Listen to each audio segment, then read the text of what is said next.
Il boato, anzi i due boati alle 14:33 si sono sentiti forte a Venezia, Mestre e in tutta l'area metropolitana da Chioggia a Jesolo.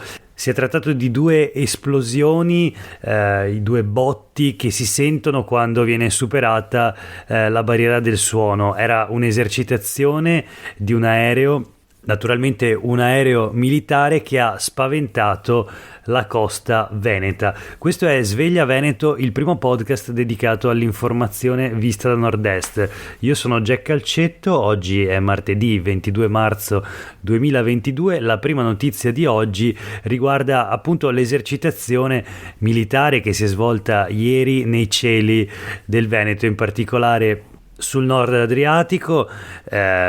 Lo ha spiegato in serata l'Aeronautica con una nota in cui è scritto, e lo riporta il Gazzettino di oggi, che si è trattato di un caccia F-2000 Eurofighter del 50° stormo dell'aeronautica militare di stanza a Istrana, in provincia di Treviso, che ieri appunto era impegnato in una missione di volo pianificata.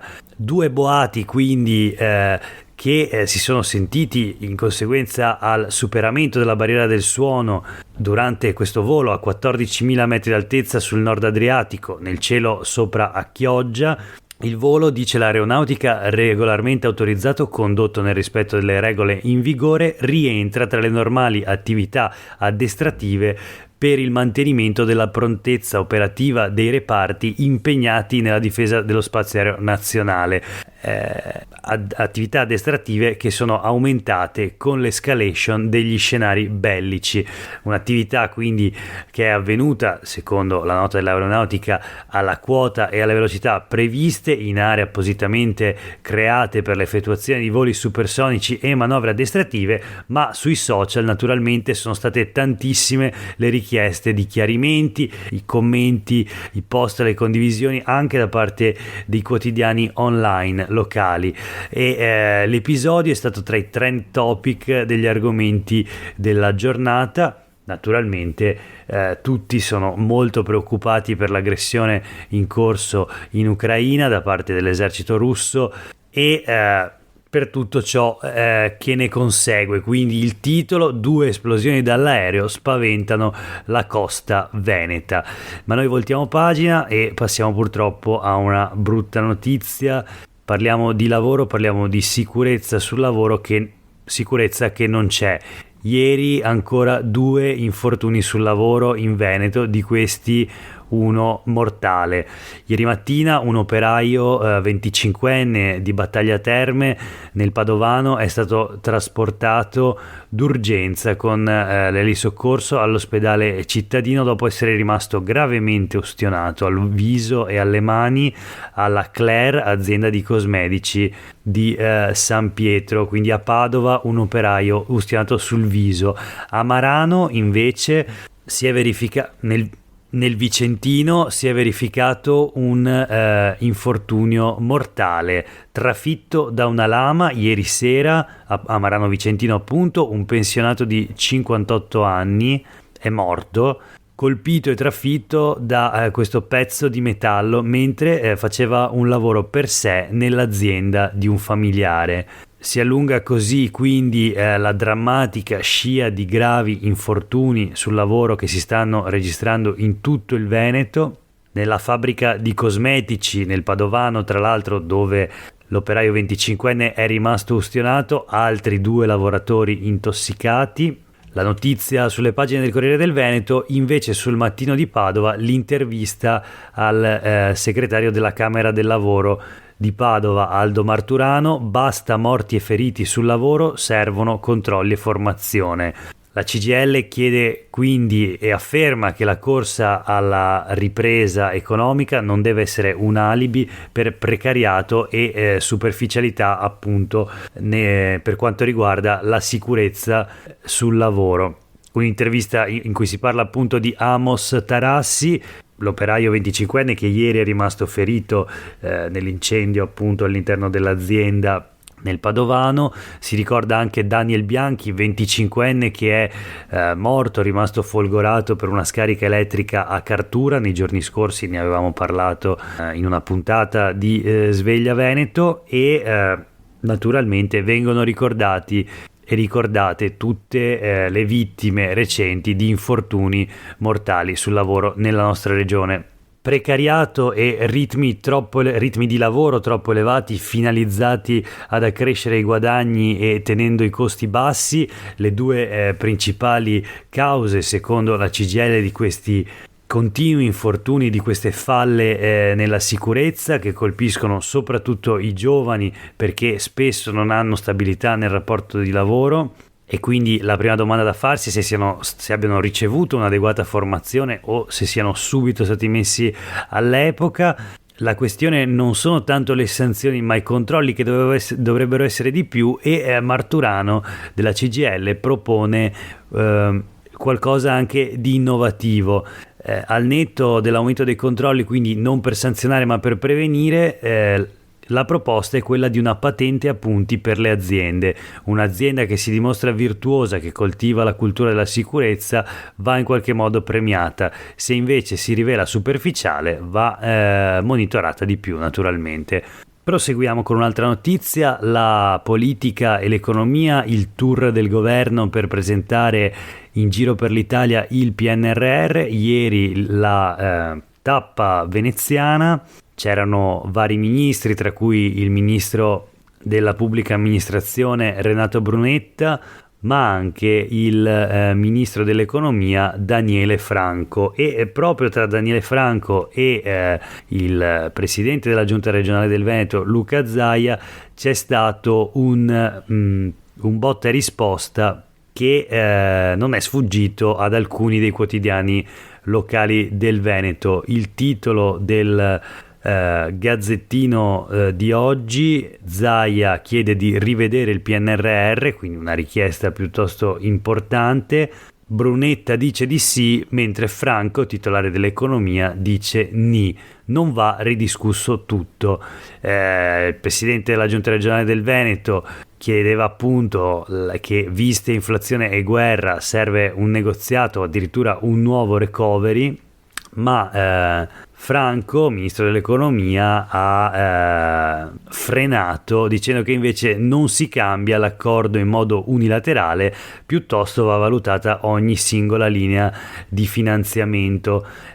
Titolo molto più chiaro sul Corriere del Veneto: Franco gela Zaia sul PNRR, non lo smantelliamo, il ministro non si cambia per energia e guerra. Brunetta, ministro della pubblica amministrazione ed esponente di Forza Italia, cerca di mediare. Il presidente della giunta regionale Zaia invece insiste e dice si può fare. Il ministro dell'economia però è molto chiaro: i motivi per cui l'Europa si è data questo piano non sono cambiati, quindi avanti con le 6 missioni strategiche, ma rimangono i dubbi di Zaia, che ha ribadito come, alla luce dell'emergenza energetica, le priorità del PNRR vadano riviste, senza dimenticare una necessaria indipendenza alimentare. Secondo Zaia non si tratta di una fantasia: l'articolo 21 del PNRR prevederebbe la revisione del piano, ma Franco, appunto titolare del Dicastero dell'Economia, invita a stare con i piedi per terra e ribadisce che il PNRR va mantenuto nella sua struttura, seppur con una possibile revisione sulle singole progettualità. Insomma, bisogna intanto portare a casa questi 220 miliardi ottenuti dall'allora governo di Giuseppe Conte. Niente fughe in avanti, ma troviamo un'altra notizia invece sempre sulle pagine dei quotidiani di oggi. Ci spostiamo sulle pagine dei quotidiani del gruppo Gedi, gli unici a inserire nelle pagine regionali la notizia relativa alla manifestazione regionale di Libera contro le mafie, che ieri si è tenuta nel Bellunese. 200 in piazza con Libera per onorare le vittime di mafia. Questo è il titolo del dell'articolo che compare sulle pagine del quotidiano del gruppo Gedi. Il paese natale di Don Ciotti, appunto Pieve di Cadore, ha ospitato l'evento e il collegamento con Napoli. Pier Mario Fop, il referente di Libera nel Cadore, ha detto che l'associazione e tutti i cittadini devono svolgere un ruolo di antenne in un territorio, quello appunto del Cadore, che finirà nel mirino anche della criminalità organizzata per i cantieri olimpici, per le Olimpiadi che si terranno tra Milano e Cortina appunto nel 2026. È necessario tenere alta l'attenzione perché la criminalità sfrutta queste occasioni, ha detto Fop, e il rischio è che tutto ciò avvenga silenziosamente. Siamo antenne sul territorio, è un nostro dovere civico, è per l'interesse di tutti del nostro territorio. Quindi ieri la 27esima edizione della giornata per ricordare le vittime innocenti di mafia, una data che cade sempre nel primo giorno di primavera. A Padova, blitz invece dei carabinieri a casa del segretario regionale di Forza Nuova. Ieri mattina all'alba diverse pattuglie davanti alla villetta di Bagnoli di Sopra dove abita il leader neofascista padovano. La notizia sul Mattino di oggi in un articolo di Alice Ferretti. Ci sono state delle perquisizioni all'interno dell'abitazione dove i militari sono rimasti qualche ora e tutti naturalmente si chiedono il motivo del blitz delle forze dell'ordine. Chiudiamo con due notizie flash, una da Padova, ladri di biciclette, sono stati messi a segno altri 2 colpi a Padova da vere e proprie bande di predoni che rubano bici preziose, colpiscono direttamente i negozi di biciclette. Nella notte di ieri un furto da 25.000 euro, si tratta appunto di biciclette ad alta tecnologia, furti quindi questi che riforniscono un vero e proprio mercato parallelo. Si tratta di azioni relativamente facili e remunerative, i clienti non mancano, scrive il Gazzettino, anche per via delle lunghe liste d'attesa per riuscire ad acquistare queste biciclette appunto ad alta tecnologia e di valore. La notizia anche sul Mattino di Padova che parla di un vero e proprio fenomeno in corso e un altro fenomeno in corso naturalmente da anni è quello relativo all'ultima notizia di oggi, la caccia e cioè il problema dei gabbiani a Venezia, dei piccioni e dei gabbiani che infastidiscono chi mangia all'aperto. Gli hotel quindi si attrezzano con falconieri e pistole ad acqua, così Venezia caccia i pennuti, il titolo sul Gazzettino di oggi. L'hotel Gritti parla di un aumento dopo la pandemia, l'hotel Monaco dichiara di essere costretto a coprire gli snack per proteggere dai voli e dai furti attorno ai tavoli dei plateatici. A chi frequenta Venezia sicuramente sarà capitato almeno una volta un gabbiano che in picchiata ha rubato il tramezzino che si teneva in mano e si voleva mangiare. E domani è previsto il seminario per gli albergatori veneziani nel quale si parlerà di vari dissuasori, sistemi acustici e operatori di corda.